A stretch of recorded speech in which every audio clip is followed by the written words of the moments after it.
Smart phone.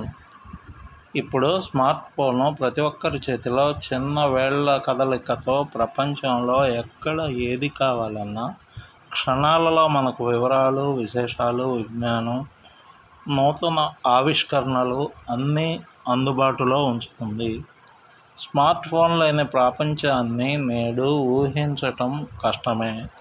అయినా ఇది నాణ్యానికి ఒకవైపు మాత్రమే. ఇక రెండవ వైపు చూస్తే స్మార్ట్ ఫోను ఇతర గృహోపకరణాలను అనకొండలా మింగేస్తుందని చాలా చిన్న చిన్న కంపెనీల వారు గగ్గోలు పెడుతున్నారు.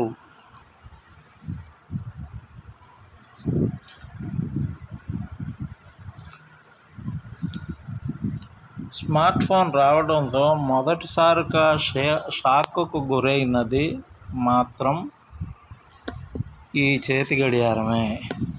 ఇది ఒకప్పుడు చేతికి అలంకారంగా ఒక సోషల్ స్టేటస్గా ఉండేది. అలాంటి చేతి గడియారం స్మార్ట్ ఫోన్ పుణ్యమా అని సమయం కూడా స్మార్ట్ ఫోన్లో కనిపిస్తుండటంతో చేతి గడియారం కనిపించటం తగ్గిపోయింది. వాడేవారి సంఖ్య కూడా గణనీయంగా తగ్గింది. ఆ విధంగా చేతి అలంకారం మాయమవడంతో వెనువెంటనే దీని ప్రభావం అంతటితో ఆగకుండా గోడ గడియారం పైకి కూడా ప్రాకింది. గోడకి అలంకారంతో పాటు ఇంట్లో సమయం తెలిపే ఈ ఉపకరణం కూడా సమయం చూడటానికి ఎక్కడికో వెళ్లకుండా చేతిలో ఉండే స్మార్ట్ ఫోన్లోనే చూసుకునే విధంగా తయారవటంతో ఇది కూడా కాలం చెల్లిపోయింది. ఈ కోవలో మూడవ వస్తువు అలారం. ఈ అలారం కూడా అంతే. ఉదయం పూట ఏ సమయంలో నిద్ర లేవాలన్నా తన శబ్దంతో నిద్రలేపేది. కానీ అలారము స్మార్ట్ ఫోన్లో కూడా రావడంతో ఇది కూడా మార్కెట్ నుండి కనుమరుగైపోయింది. ఇప్పటిదాకా మనం మాట్లాడుకునేది ఓన్లీ సమయం చూపెట్టే వస్తువులు, గృహోపకరణాల గురించి మాత్రమే. ఇక ఇప్పుడు వాటి తర్వాత క్రమంగా విస్తరణ పొందుతూ రేడియో వంతురానే వచ్చింది. వార్తలు, సినిమా పాటలు, నాటికలు, ఇతర వినోద కార్యక్రమాలతో సాగే ఈ రేడియో ఆకాశవాణిగా మనందరికీ సుపరిచితమే. ఇది కూడా పూర్తిగా కనుమరుగైపోయింది. ఇవన్నీ స్మార్ట్ ఫోన్లో ఎప్పుడైనా చూడవచ్చు. అందువల్ల రేడియో కూడా కాలం చెల్లిపోయింది. రేడియోతో పాటుగా ప్రజలకు అత్యంత ఇష్టమైన మరొక వస్తువు క్యాసెట్ రికార్డరు. దీన్నే టేప్ రికార్డర్ అని అంటారు. మనకు నచ్చిన పాటలు క్యాసెట్లో రికార్డు చేసుకొని నచ్చినప్పుడు వినే వెసులుబాటు ఉండేది. అలా ఇది ఒక ప్రత్యేకమైన వెలిగింది. కానీ స్మార్ట్ ఫోన్ రాకతో స్మార్ట్ ఫోన్తో సెర్చ్ ఆప్షన్స్, ఏ పాట కావాలన్నా MP3లు, MP4లు, ఆడియో, వీడియో అన్నీ అందుబాటులో ఉండటంతో టేప్ రికార్డు కూడా జనాల మనస్సు నుండి కనుమరుగైపోయింది. వీటి తర్వాత వంతు కెమెరాతో ఏదైనా కొన్ని ప్రత్యేక సందర్భాల్లో గుర్తుగా తీసుకునే ఛాయాచిత్రాలు, వీటినే ఫోటోగ్రాఫ్ అంటారు. ఫోటోగ్రాఫ్ తీసుకొని పదిలంగా ఇంట్లో దాచుకునేవారు. స్మార్ట్ ఫోన్లో camera option, photo option, gallery ఆప్షన్తో ఈ కెమెరాకు కూడా కాలం చెల్లిపోయింది. కెమెరా తర్వాత టెలిఫోన్ వంతురానే వచ్చింది. టెలిఫోను తీగల సహాయంతో నడిచే ఒక పరికరము. ఇది సుదూర ప్రాంతాలకు కూడా ఎంతో సేవలు విపరీతంగా ఎన్నో దశాబ్దాల పాటు అందించింది.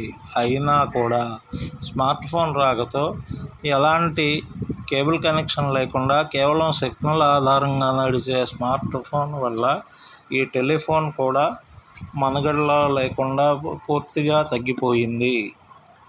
ఇంకా వీటన్నిటి వరుసలోనే కనుమరుగైన మరో వస్తువు పేజరు.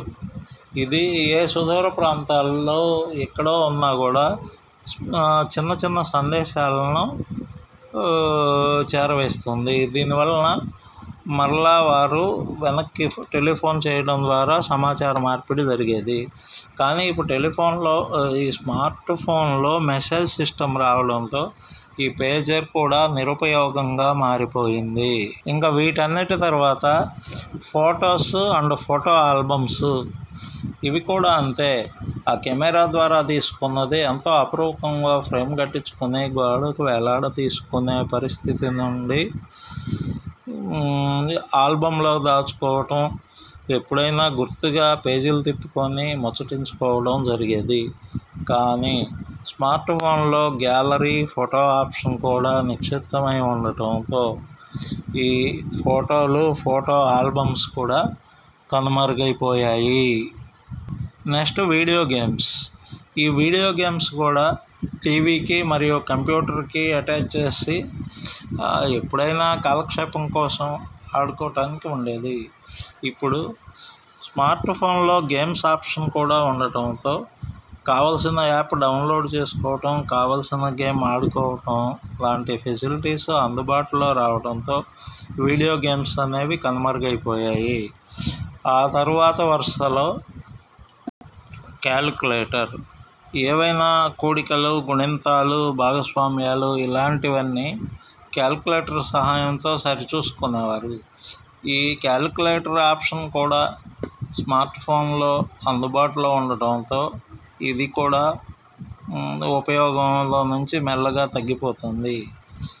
అలాగే పుస్తకాలు, ఇంతకుముందు కొన్ని చరిత్రకు సంబంధించిన పుస్తకాలు, విజ్ఞానానికి సంబంధించిన పుస్తకాలు చదవటం ద్వారా వాడుకలో ఉండేవి. ఈ పుస్తకాల వాడుక వలన జ్ఞానం అందరికీ అందుబాటులో ఉండేది. ఇప్పుడు స్మార్ట్ ఫోన్ పుణ్యమాన్ని నెట్ ద్వారా, పేపర్లెస్ ప్రజెంటేషన్ ద్వారా, సిగ్నల్ బేస్డ్గా అందరూ నెట్లోనే చదువుకోవటానికి అలవాటు పడుతున్నారు. దానివల్ల రానున్న కాలంలో పుస్తకాలు కూడా పనికిరాని వస్తువులుగా మారిపోయాయి. ఇంకా చివరిగా టెలివిజన్